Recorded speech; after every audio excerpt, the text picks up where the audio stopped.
Hi everyone! My name is Florida Batalla at University of Eastern Pangasinan. Welcome to my discussion board. For today's discussion, we'll talk about the left brain and the right brain preference. The left brain versus the right brain. This theory is based on the fact that the brain's two hemispheres function differently. This theory is based on the fact na yung tungkulin ng dalawang parte ng utak natin is magkaiba. This first came to light in the 1960s, thanks to the research of psychobiologist and Nobel Prize winner Roger W. Sperry. The theory is that people are either left-brained or right-brained, meaning that one side of their brain is dominant. Ang theory na ito ay tumutukoy sa isang tao kung siya ay left-brained or right-brained. Ibig sabihin, yung isang kabila ng utak natin ang siyang nangingibabaw. If you're mostly analytical and methodical in your thinking, the theory says that you're left-brained. Ayon dito sa theory na ito, ay kung ikaw ay mas analytical at mas sistema sa iyong pag-iisip, ikaw ay left-brained. At kung ikaw naman ay mas malikhain at mas sining, ikaw ay right-brained. This is the left brain. Left brain is more verbal, analytical, and orderly than the right brain. It's sometimes called the digital brain. Dito sa left brain is more on critical thinking siya. It's better at things like reading, writing, and computations. The left brain. According to Sperry's dated research, the left brain helps you with, number 1, logic. Lohika o di kaya ay pangangatwiran. Ang susunod ay sequencing, sa pagkakasunod-sunod. Linear thinking, mathematics, which is yung mga bata is natututo silang mag-solve ng math problems. And the facts sa mga katotohanan. And the last one is the thinking in words. And this is the right brain. The right brain is more visual and intuitive. Visual at madaling makaintindi. People sometimes refer to it as the analog brain. Kung yung left brain is, we call the digital brain, in the right brain, we call it refers to it as the analog brain. It has more creative and less organized way of thinking. Kung sa left brain is more on critical thinking siya, dito naman sa right brain is more on creativity. The right brain, according to Sperry's dated research, suggests the right brain helps people with, number 1, imagination. And number 2, holistic thinking, which is holistic sa pag-iisip. For example, kung na-try natin magtanong sa isang tao kung paano niya describe yung isang dining table. Yung isang analytic thinker, masasabi niya na ito ay gawa sa dark wood and can seat 6 people. Pero if the holistic thinker naman ang sasagot, ma-explain niya na it is a space for getting together and sharing a meal. And susunod, intuition, sa pag-unawa ng mga bata, arts, rhythm, nonverbal cues, feelings, visualization, and daydreaming. And this is a chart of the left brain and the right brain, which is the same lang yung nakaraang slides natin, which is the left brain, thinking words, sequencing, linear thinking, mathematics, facts, and logic. And the right brain, feelings, visualization, imagination, intuition, rhythm, holistic thinking, and arts. And the next slide, which is the chart also of the left brain and the right brain.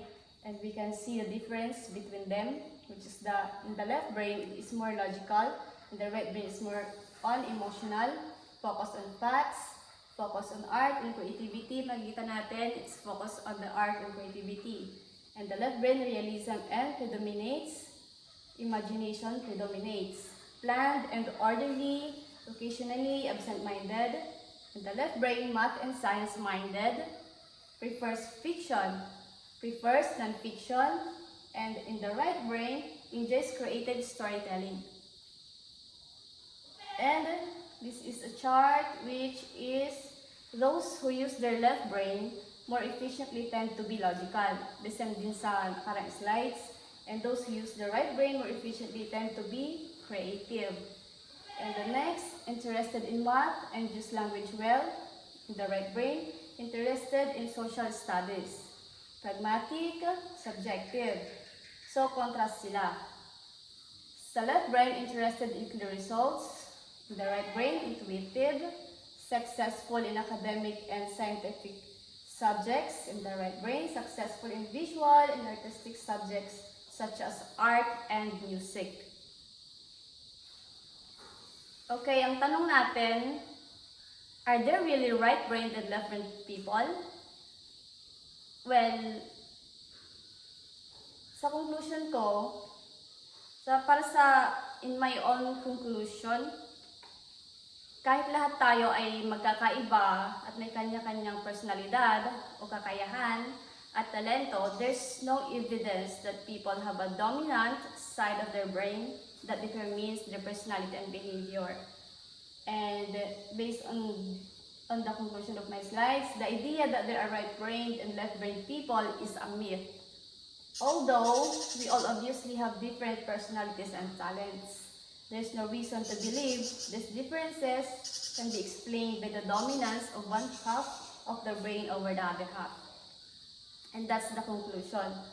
And this is my last slide about left brain and right brain preference. Now, let's talk about the Jean Piaget theory of cognitive development. Well, Jean Piaget was born in 1986 and was died in 1980. Jean Piaget was a Swiss psychologist. And let me ask you a question.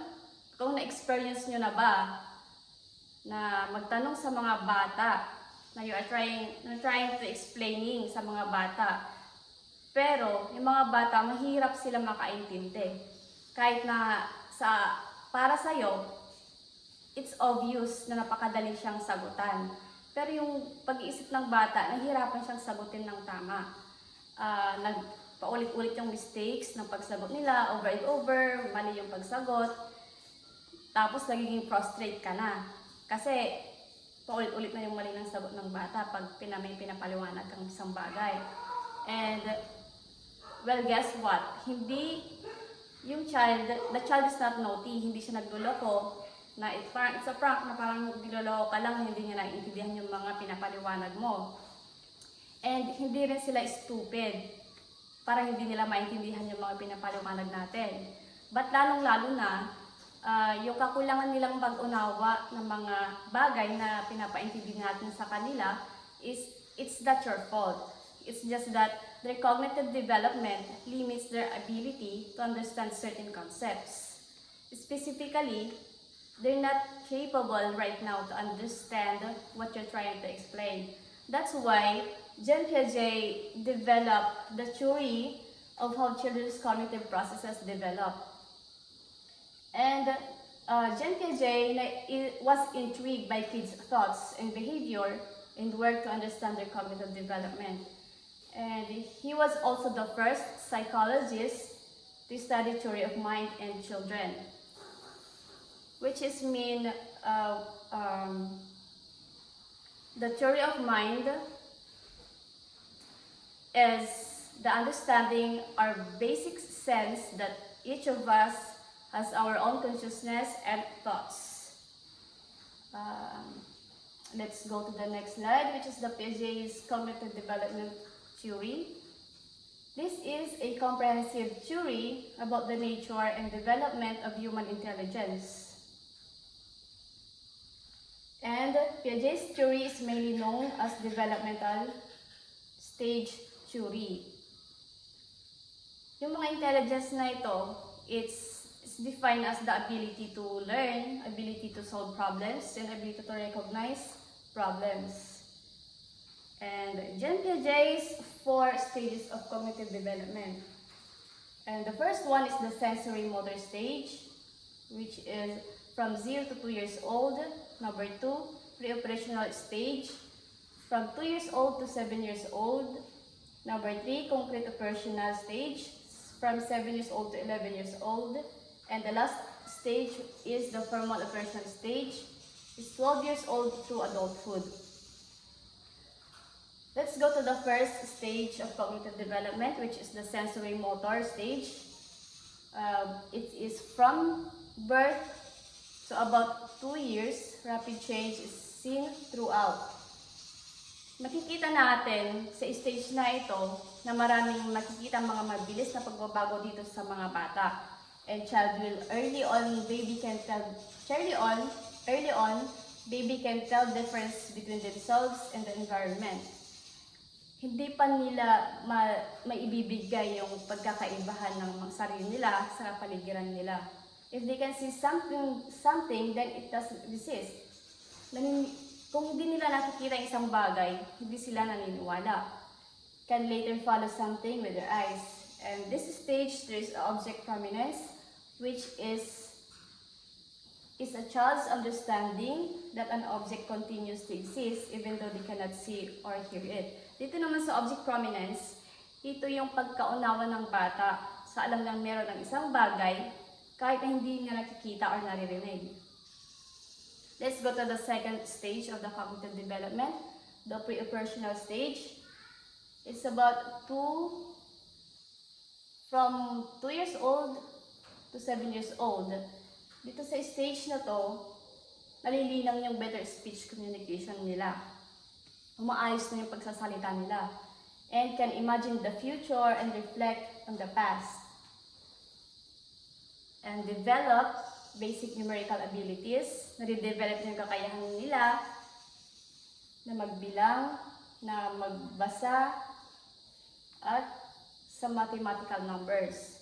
Is still pretty egocentric but learning to be able to delay gratification. Can't understand conservation of matter. And the last has difficulty distinguishing fantasy from reality. Ito siya yung huli. For example, yung mga cartoon characters.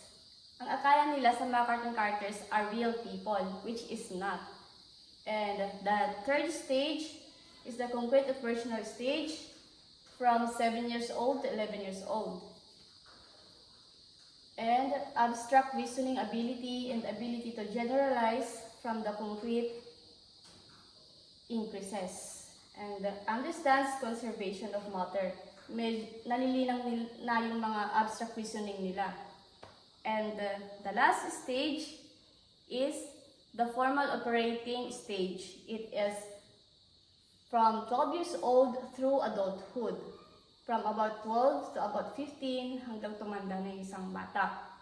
And dito sa stage na to, be able to think about hypothetical situations.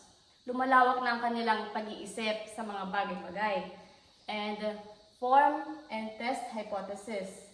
Organize information. Naayos na nila yung mga impormasyon na nalalaman at matututunan ng mga impormasyon. And the last one is the reason scientifically. Alam na nila kung paano masusolusyonan ang mga problema nila. And the conclusion is Piaget's theory of cognitive development helped add to our understanding of children's intellectual growth. It also stressed that children were not merely passive recipients of knowledge.